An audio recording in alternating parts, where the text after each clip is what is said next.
आज बो किचन ने बाबा को हेल्प करदेला नहले नहले एमितिका टेस्टी ब्रेकफास्ट बाबा तो तांको जिंदगी रे केबे भी करि पार न थांते। हाँ ब्रेकफास्ट आज बहुत बढ़िया है।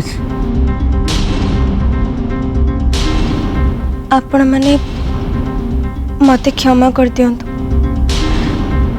आपण मानक आखरे मु जेमते खराब व्यवहार देखी भद्रामी शिष्टाचार सब भूली आपण मानक सहित जहाँ करिछे कि कहिछे सेथिपई मु आपण समस्त आखरे हाथ जोड़ के भूल मागुछे।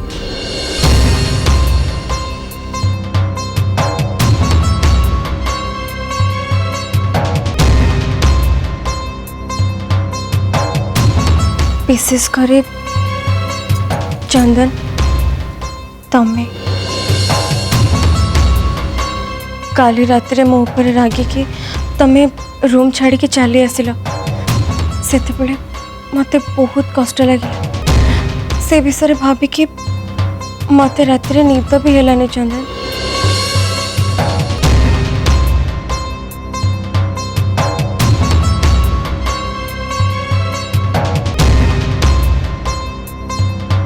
मु तमर काली खुलच राग सबू सही पारि चंदन हेले तमें मुठ अलग होटा मुझे भी सही पारि केबे भी नुहे।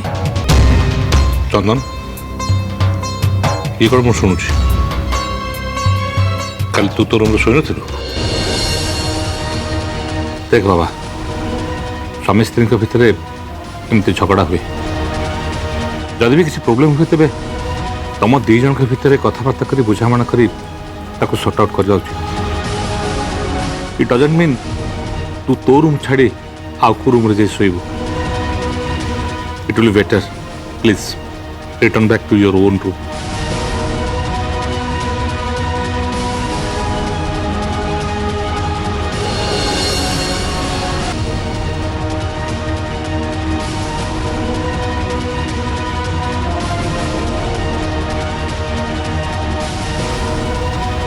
मैं बहुत खुशी माँ तू तो भूल को बुझी पारछु and I hope you will not repeat your mistake. अरे तू ठिया हेलु कहीं जा चंदन पाखे बसी जा तू भी खाई दे।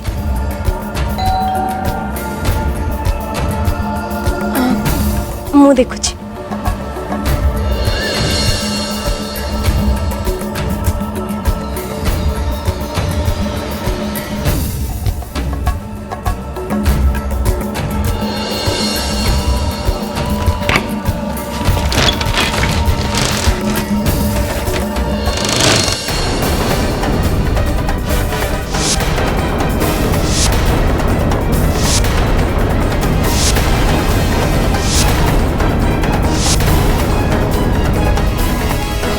क्या आपण एठिकी कहीं आसछन्ती आपण काहा को देखा करबा पे चाहछन्ती? नारायणी देवी जेजेमा तांको पाखरे आपणकर काम कोन किए आसीचंती कि तुलसी बहु के जाने बापा जानिनी कि अरे गुरुजी आपण बहुत दिन पर प्रणाम गुरुजी। कल्याण मस्तु बाबा। गुरुजी भीतर को आसंतु। हाँ गुरुजी आसंतु।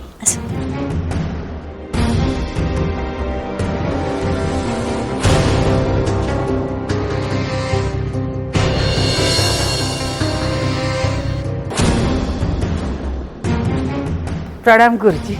कल्याण मस्तु बाबा। जा हो एते दिन परे आपण को पाद घरे पड़िला बहुत खुशी लगुच। आज हठात सकाळु सकाळु गुरुजी केमती एपट गड़ी आसले कौन कारण थाई पारे? ये कन्या किए? गुरुजी ये तो आमर तुलसी बहु चंदन रो स्त्री। तुलसी बहु जा गुरुजी को प्रणाम कर।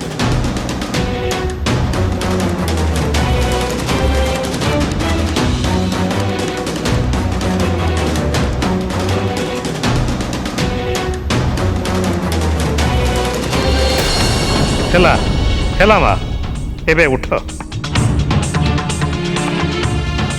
ହଁ ଗୁରୁଜୀ ବସନ୍ତୁ। ତୁଳସୀ ବୋଉ ତୁ ଗଲୁ ଗୁରୁଜୀଙ୍କ ପାଇଁ ପାଣି ନେଇକରି ଆସିବୁ।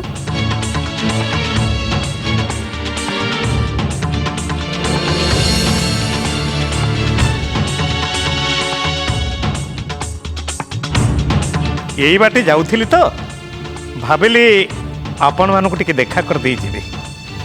ଆପଣ ଏଠିକି ଆସି ବହୁତ ଭଲ କରିଛନ୍ତି ଗୁରୁଜୀ। ମୁଁ ମନେ ମନେ ଆପଣଙ୍କୁ ଖୋଜୁଥିଲି। ଖୋଜୁଥିଲେ କ'ଣ ପାଇଁ? ଗୋଟେ ଜରୁରୀ କଥା ଥିଲା।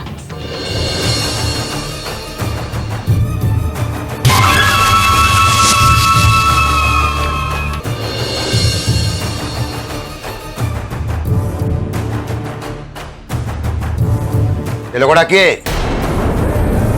ଯେ ମତେ ଏମିତି କାହିଁ ଯାଉଥିଲା? କ'ଣ ତାର ଉଦ୍ଦେଶ୍ୟ? ଏଠିକି ସେ କାହିଁକି ଆସିଛି? ଧୀରେ କୁହନ୍ତୁ ବାବା, ଧୀରେ କୁହନ୍ତୁ, କି ଶୁଣି ନବ। ବାବା ଇଏ ହଉଛନ୍ତି ବହୁତ ବଡ଼ ଗୁରୁଜୀ। ମୋ ଛୁଆ ବେଳରୁ ମୁଁ ୟାଙ୍କୁ ଦେଖୁଛି କି ଆମ ଘରକୁ ଯିବା ଆସିବା କରନ୍ତି। ଘରେ ବି ସମସ୍ତେ ୟାଙ୍କୁ ବହୁତ ମାନନ୍ତି ଆଉ ଭକ୍ତି କରନ୍ତି। ଆମ ସମସ୍ତଙ୍କର ବହୁତ ବିଶ୍ୱାସ ଅଛି ୟାଙ୍କ ଉପରେ। ଆଉ ସବୁଠୁ ଇମ୍ପୋର୍ଟାଣ୍ଟ କଥାଟା ହେଉଛି ଇଏ ହେଉଛନ୍ତି ସେଇ ଗୁରୁଜୀ ଯିଏକି ଜେଜେ ମାଙ୍କୁ ସେ ସୁରକ୍ଷା କବଚ ଦେଇଥିଲେ ତୁଳସୀ ବେକରେ ପକାଇବା ପାଇଁ।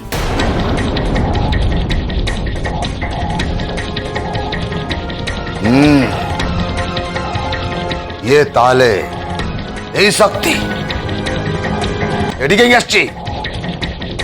ଏଠି ତାର କାମ କ'ଣ? କେଜାଣି କ'ଣ ପାଇଁ ସେ ଏଠିକି ଆସିଛନ୍ତି ସେ ବିଷୟରେ ତ ମୁଁ କିଛି ବି ଜାଣିନି। କିନ୍ତୁ ସେ ଗୁରୁଜୀ ବହୁତ ତେଜସ୍ୱୀ ଆଉ ଜ୍ଞାନୀ ବି। ସେଥିପାଇଁ ବାବା ଆପଣଙ୍କୁ ଟିକେ ସତର୍କ ରହିବା ପାଇଁ ପଡ଼ିବ। ଯେମିତିକି ଆପଣଙ୍କର ପ୍ରକୃତ ପରିଚୟଟା ସେ ନ ଜାଣିପାରନ୍ତି। ଏବେ ଆପଣ ତାଙ୍କ ପାଇଁ ପାଣି ନେଇକି ଯାଆନ୍ତୁ, କିନ୍ତୁ ଟିକେ ଜଗିକି ଥିବେ।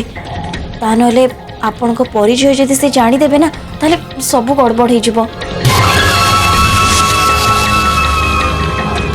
এইটা তো ମୋ ପାଇଁ ଗୋଟେ ନୂଆ ସମସ୍ୟା ଆସି ପହଞ୍ଚିଗଲା।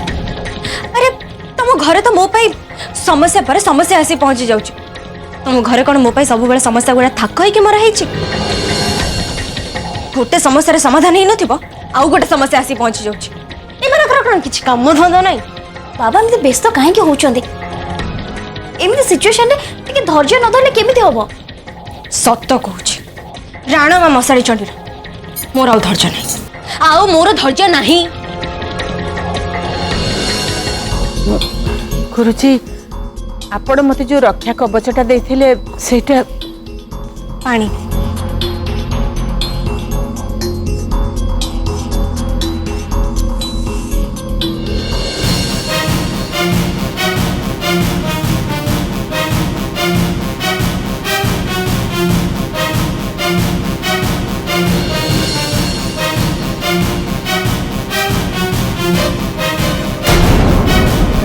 अनर्थ पूरा अनर्थ।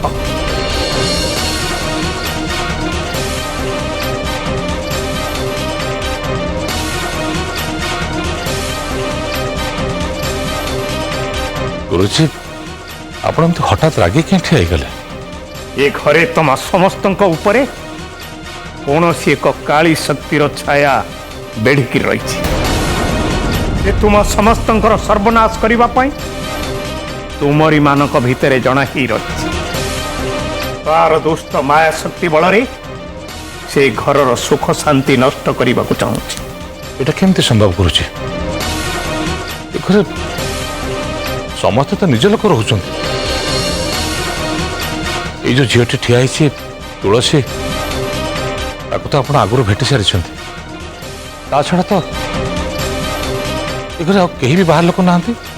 ମୁଁ ଜାଣିନି ତମମାନଙ୍କ ଭିତରେ କ'ଣ ସବୁ ଭୁଲ ଭଟକା ରହିଛି, ହେଲେ ମୋତେ କାହିଁକି ଅନୁଭୂତ ହେଉଛି ଯେ ଘରେ ଏକ ମନ୍ଦ ଶକ୍ତି କାର୍ଯ୍ୟକାରୀ ହେଉଛି।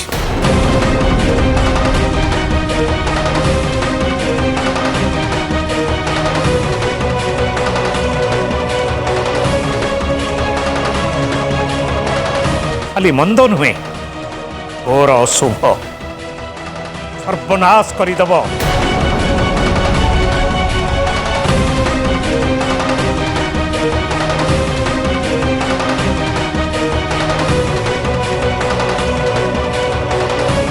ସେଥିପାଇଁ ମୁଁ ଏ ଘରର ଜଳ ସ୍ପର୍ଶ କରିପାରିବିନି।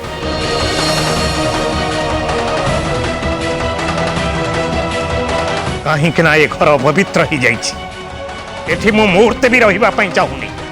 ନାହିଁ ନାହିଁ ଗୁରୁଜୀ, ଆପଣ ସେମିତି କୁହନ୍ତୁନି। ଆମ ଉପରେ ଟିକେ ଦୟା କରନ୍ତୁ। ଆପଣ ଏମିତି ଆମ ଘରୁ ଚାଲି ଯାଇପାରିବେନି।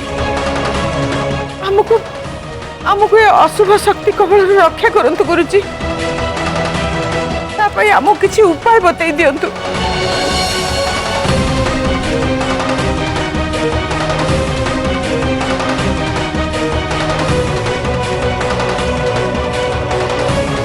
ଉପାୟ ଅଛି, ଅବଶ୍ୟ ଉପାୟ ଅଛି।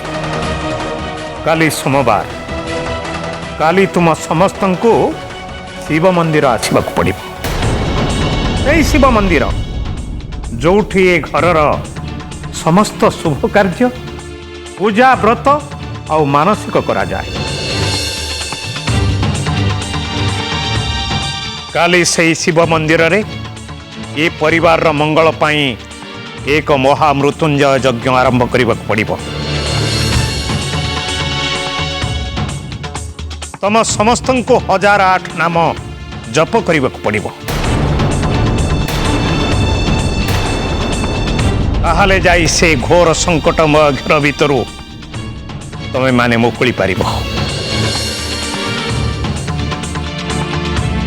ବିଶେଷ କରି ତୁମର ପୁଅ ଚନ୍ଦନ ଆଉ ବୋହୂ, ମୁଖ୍ୟତଃ ଏହି ଦୁଇ ଜଣଙ୍କ ଜୀବନ ଉପରେ ସେ ସଙ୍କଟମୟ ଛାୟା ଏପରି ଭାବରେ ଘନୀଭୂତ ହୋଇ ରହିଛି ଯେ ସେ ଦୁଇ ଜଣଙ୍କ ଜୀବନକୁ ନିଶ୍ଚିହ୍ନ ନ କରିବା ଯାଏ ସେ ମାୟା ତାର ଛାୟା ବିସ୍ତାର କରି ରହିବ, ବର୍ବାଦ କରିଦେବ ସେ ଦୁଇ ଜଣଙ୍କ ଜୀବନକୁ।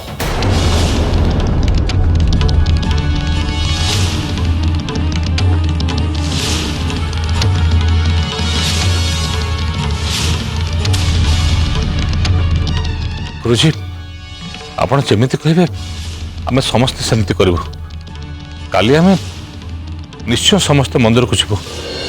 ଆପଣ ଯଜ୍ଞ କରିବାର ବନ୍ଦୋବସ୍ତ ଆରମ୍ଭ କରନ୍ତୁ।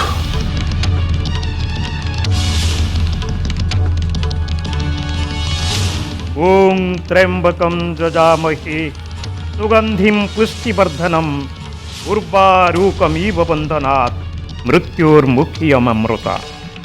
এই ନିୟ, ଆକୁ ନେଇ ଘରର ଚାରିଆଡ଼େ ଛିଞ୍ଚି ଦେବ, ଯାହାଫଳରେ ଏ ଘରର ବିପତ୍ତି ଦୂର ହେବ ଏବଂ ଅଶାନ୍ତିରୁ ମଧ୍ୟ ମୁକ୍ତି ମିଳିବ।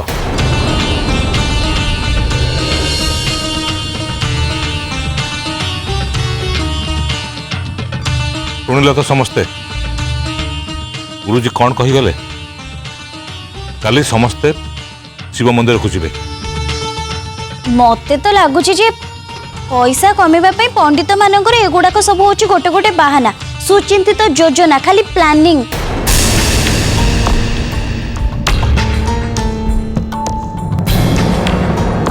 ଘରକୁ ପଶୁ ପଶୁ ଆଗ ଆମ ସମସ୍ତଙ୍କୁ ଡରେଇ ଦେଲେ, ଟେନସନରେ ବିଚଳିତ କରିଦେଲେ, ଆଉ ତାପରେ ସାଙ୍ଗେ ସାଙ୍ଗେ ଆଦେଶ ଦେଇଦେଲେ କ'ଣ ନା ମହାମୃତ୍ୟୁଞ୍ଜୟ ଯଜ୍ଞ ହବ।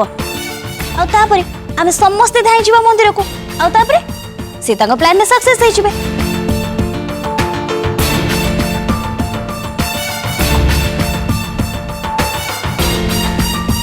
ମୁଁ ତ କହିବି ଯେ ଆମ ଘରେ କଳା ଶକ୍ତିର କିଛି ବି ଛାୟା ଫାୟା ନାହିଁ। ଗୁରୁଜୀ ଖାଲି ଏମିତି ଆମକୁ ଡରଉଛନ୍ତି, ଆମ ମନରେ କେମିତି ଡର ଆସିବ ସେଥିପାଇଁ ଚକ୍ରାନ୍ତ କରୁଛନ୍ତି ସେ। ଆମର ସେ ମନ୍ଦିର ଫନ୍ଦିର ଯିବା କିଛି ବି ଦରକାର ନାହିଁ। ନା, କାଲି ଆମେ ସମସ୍ତେ ଯିବା, ସମସ୍ତେ ମାନେ ସମସ୍ତେ।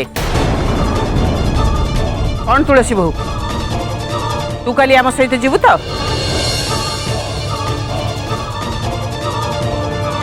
ହଁ ମାଉସୀ, ଏ ଦୁଇ ଜଣ ନିଶ୍ଚୟ ଯିବେ। ଗୁରୁଜୀ କ'ଣ କହିଲେ ଆପଣ କ'ଣ ଶୁଣିଲେନି? ଏ ଦୁଇ ଜଣଙ୍କ ଉପରେ ପରା ବେଶୀ ସଙ୍କଟ ଅଛି, ତେଣୁ ଏ ଦୁଇ ଜଣ ନିଶ୍ଚୟ ଯିବେ।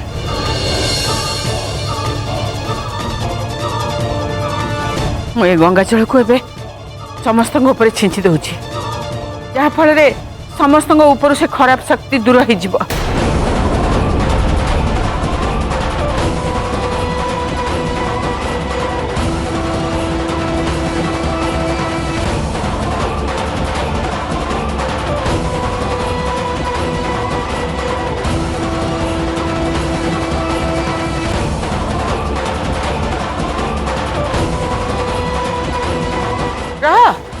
कुआड़े जाइछु तो ऊपर तो बेसी चिचिबा कथा रह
कौन देखुच फोटो का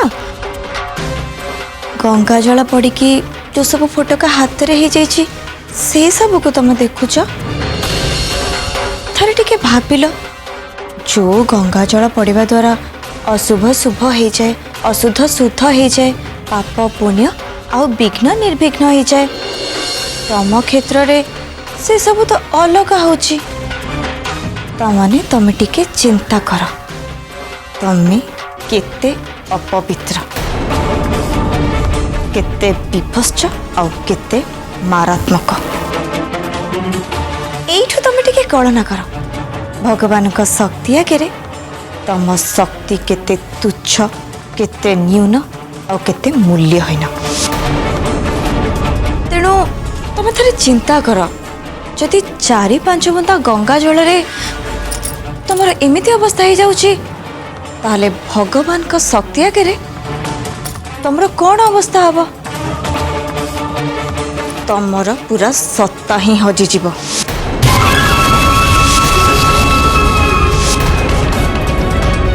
से तो मु आगुरु तुमको अनेक थर बुझे कि कही आउ एबे भी बुझे कि ही कहूची ए घर समस्त सदस्य माँ बृंदावती पणतकानी तले आश्रय नहीं तेणु ए घर पवित्र परिवेश को तमे अपवित्र करने को चेष्टा ही करनी हारी जीव ए घर कौन से सदस्य कर किछि भी तमे क्षति करि परिबनी एबे भी समय अच्छी ए घर आउ ए घर अगणा को सबुदिन छाड़ी की तमे चली जाओ नहले परिणाम किछि भी भल हबनी आ तमर कौन से भी मंद उद्देश्य को मु सफल हवा को देबिनी एथि जे तमे मो शक्ति को केबे भी सामना करि परिबनी तो शक्ति विषय तू मते कहू मते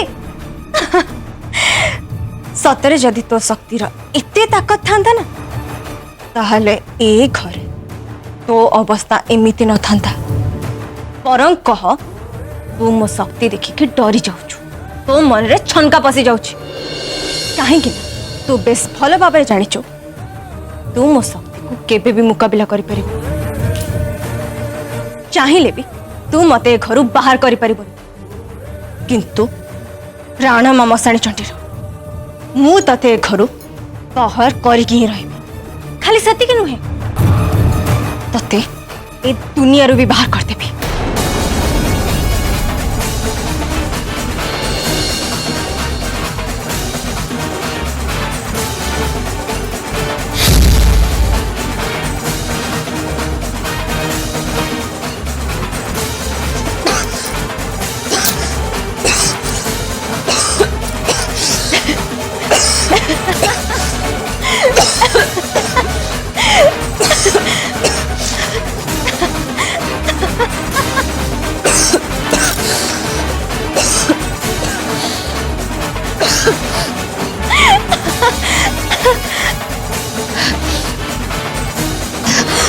हे माँ बृंदावती मत तुम साहाय्य कर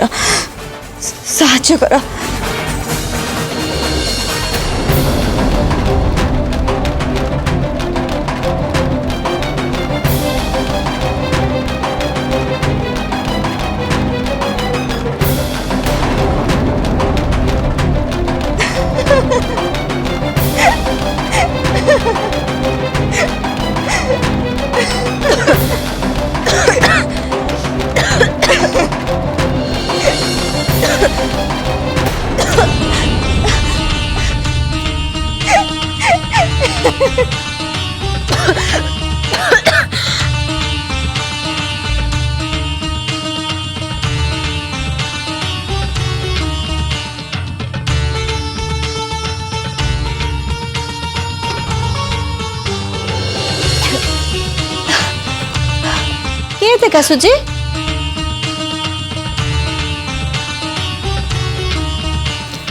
एक्चुअली माँ यांको बहुत जोरे काश होता से मु काढ़ा बनिक आनी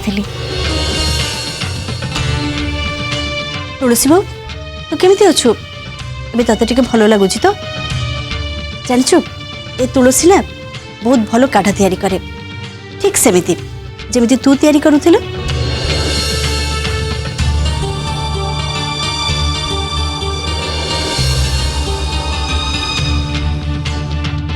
ए तो जेजेमां को पाई काढ़ा तैयारी कर देइथिला आ से काढ़ा पीबा परे तो जेजेमां को काश पूरा पूरी भलो हो जाइथिला। तुलसी दे काढ़ा मते देलु। तुलसी बाबू नहीं ए काढ़ाटा तू पी दे देखिबो तो काश शीघ्र भलो हो जिवो ने धर। नहीं माँ माने मु काढ़ा सुण मु कहिली माने तते पीबा को पड़िबो।